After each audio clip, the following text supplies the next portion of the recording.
I'd now like to introduce Naya Smith. Naya is a grade 10 student at Crocus Plains Regional Secondary School and lives on a small family farm near Brandon. She is a third-generation 4-H'er and has been involved in 4-H for 10 years.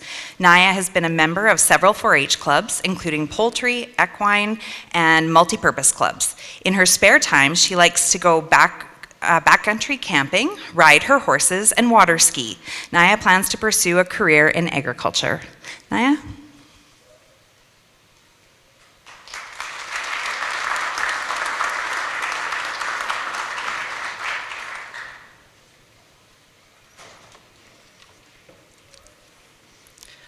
4-H is a youth organization started in 1913 in Rollins, Manitoba.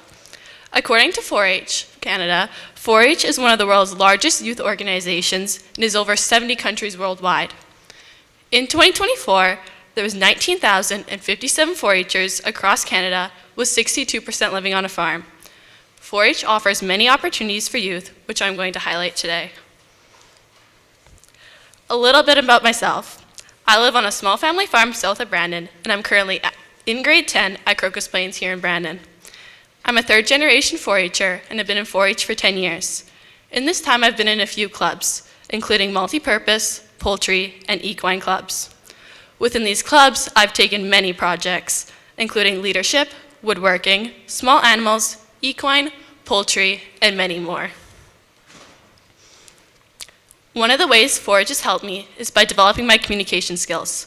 Because of 4-H, I can say I know how to make and present a presentation, as it's the only reason I'm here today. Communications are held annually in 4-H, and it's mandatory to participate.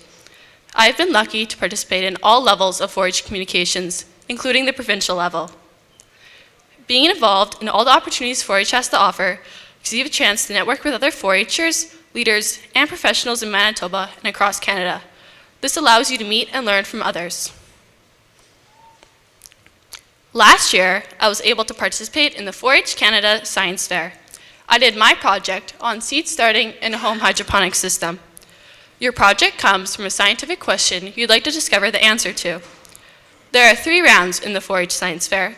The first round is virtual. You will have your project in a PowerPoint, and this is what gets judged virtually. If you're chosen to move on to the second round, you will travel to present your project in person. Judging is done by 6 judges from all different backgrounds, including some of the sponsorship organizations. The winners of this round move on to the Canada-wide Science Fair, or CWSF. Last year, I was honored to represent 4-H Canada at CWSF with my project in Ottawa at Carleton University. CWSF is a week in length, and in this week, you tour the city, you're judged in your project, and you participate in STEM activities. Projects are judged by experts in their fields over 2 days, as there's up to $1 million in prizes and scholarships to be given out. My last year's science fair project was seed starting in a home hydroponic system. I tested the effectiveness of 4 growing mediums with 5 different types of seeds. The growing mediums I tested were grow plugs, coconut coir, sponges, and rockwool. The types of seeds I used to test them were cucumber, pepper, tomato, basil, and lettuce. How this project started was the 4-H Manitoba Agri-Career Quest, where my sister saw a vertical hydroponic farm. She was excited about them and convinced my mom to buy one. This is the system I used for my project. And my mom tried to start seeds, but was unsuccessful as they just molded. After extensive research, I came up with a plan for planting. I started by placing sponges in a baking dish and placing the seeds into the top. I then transplanted the sponges into net pots when the seeds had spread their cotyledons, or the first set of leaves. I inserted the grow plugs and rockwool into net pots and planted the seeds into the divot at the top. The coconut coir is placed in paper towel-lined pots, as it itself is a loose material.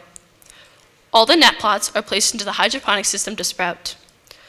The hydroponic system needs the water changed weekly and nutrients added to the fresh water.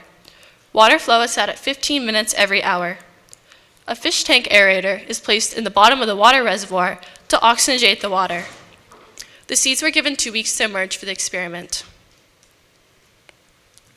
I kept track of everything that spreaded on an Excel sheet on the computer where I marked down the day it spreaded. After, I transferred the information to graphs to showcase, like this cucumber one. I concluded that there wasn't one growing medium that worked better overall than the others. Each seed preferred a different type of growing medium. Cucumbers emerged quickest with the best survival in the sponges, followed closely by the coconut core. Lettuce emerged quickest in the coconut core and grow plugs, but had better survival in the coconut core. Tomato emerged quickest in the grow plugs and sponges, but had better survival in the grow plugs. Pepper emerged quickest in the sponges and grow plugs. Basil emerged quickest with the best survival in the rockwool and sponges. It had emerged quickest in the grow plugs, but it had a poor survival rate. In the end, Science Fair is a fun and challenging opportunity that allows foragers to grow. Another opportunity is the 4-H Agri Career Quest. This fall was the third time the Agri Career Quest was offered by 4-H Manitoba. This is a 3-day event for seniors in 4-H. The purpose of this event is to travel throughout Manitoba and learn about agriculture and different agriculture-related careers. This event highlights the wider range of careers available, allowing members to discover opportunities they didn't know existed. Some of the careers I enjoyed learning about were veterinary, feed mills, seed companies, and manufacturing. During these 3 days, you'll be doing different workshops that can include resume writing, mock job interviews, and banking. An exciting exchange opportunity is the Japan Homestay. This is a partnership between Manitoba Agriculture, Manitoba 4-H, and the York Ben-Maru Foundation in Japan. Japanese high school students first travel to Seattle to learn English for 2 weeks. The students then travel to Manitoba and stay with the host family for another 2 weeks. During this time, they learn about their daily lives in Manitoba and take part in day-to-day tasks. In exchange, every second year, Manitoban high school students who are in 4-H and have hosted a Japanese exchange student have the chance to apply to go to Japan. When the Manitoban students go to Japan, they will first tour for a week, then they'll stay with the Japanese host family and go to school and learn about daily life. My family has hosted 3 Japanese exchange students who now feel like family in Japan. My sister got the opportunity to go to Japan last summer, which she says was a life-changing experience. One of the skills 4-H has taught me is leadership. 4-H emphasizes on attending monthly meetings held by the club. When you're younger, these meetings can be very boring. However, from a young age, you're involved in the meeting management and decision making. When you're old enough to start taking key roles in your club, such as president, secretary, or treasurer, you learn to do by doing on how to hold these offices. I'm told these are skills you'll need for the rest of your life. I'm currently the president of the Poplar Hill 4-H Club. Science Fair and 4-H have provided me with so many opportunities that I will be forever grateful for. The chances are there'll be something you'll be interested in too. Thank you.